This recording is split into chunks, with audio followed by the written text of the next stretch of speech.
Joining me now, retired Lieutenant Colonel Tony Shaffer, who's a CIA-trained intelligence operative, now with the London Center for Policy Research, and Brad Thor, who is a former member of the Homeland Security's Analytic Red Cell Unit and author of the new novel, Foreign Agent, released just this month. Thank you both so much for being here. Sure. Colonel Shaffer, let me start with you. The reports now on this wife that she knew what he intended to do, that she was there when he purchased the guns, when he purchased the ammo, and that she even drove him to Case, the Pulse nightclub, at some point prior to the night that this all happened. So what does it tell you about him and her? Well, two things. First, we've recognized that Orlando and the community there is an enclave of Muslim radicalism. This is something we've identified. Most importantly, Megyn, she has a duty to report. She is a U.S. person. Either she's here by green card or a citizen, she is required to report. So what we see here across the board is a cascade of failure. Policy failure and individual failure. There is absolutely no excuse for her not reporting the fact that her husband was about to engage. The other thing I understand, that she was beaten by him. A report of that to law enforcement would have prevented him. Just to clarify, that was a report of the first wife, who is now the ex-wife.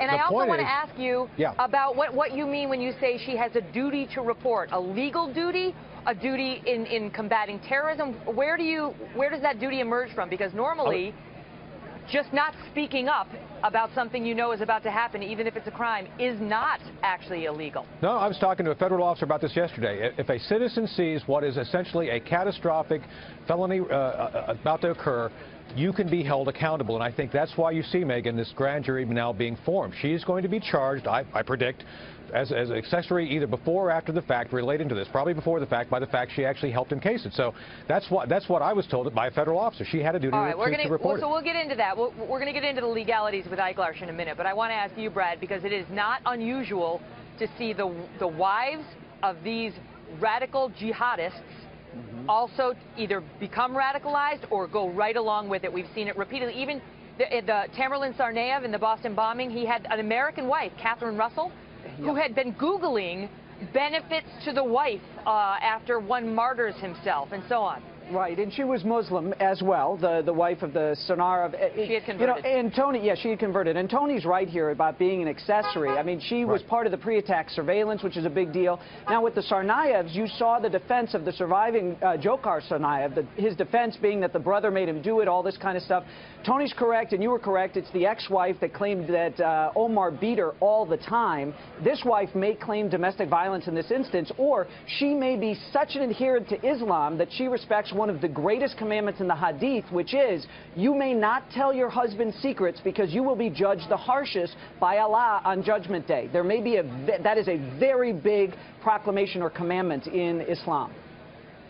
But it does not absolve her, Megyn. Doesn't absolve her. This is horrible. Oh, no. I mean, it's certainly taking acts toward the ultimate event. That's a different story. The thing that I want to talk to Eiglarsh about is if you just know it and you don't do anything, normally that's not a crime. If it's terror, there may be a difference. I'm going to talk to him about it. Well, she participated. Megyn, she participated in it. Yeah, I know. We're going to get into that. But I want to ask you this, because they say in at least 50%, someplace that as high as 70% of these cases, the killer, like Mateen, does talk about it prior to actually doing it. And they say in at least 3/4 of the cases, he doesn't act alone. In fact, it would be the exception, not the rule, Tony, for him to have acted by himself. Right. Well, this was a well-planned event. He thought this through. This was very meticulous. He cased it. I don't know what the circumstances of him casing it. He was there multiple times. He picked the right weapons. He knew the ingress, egress.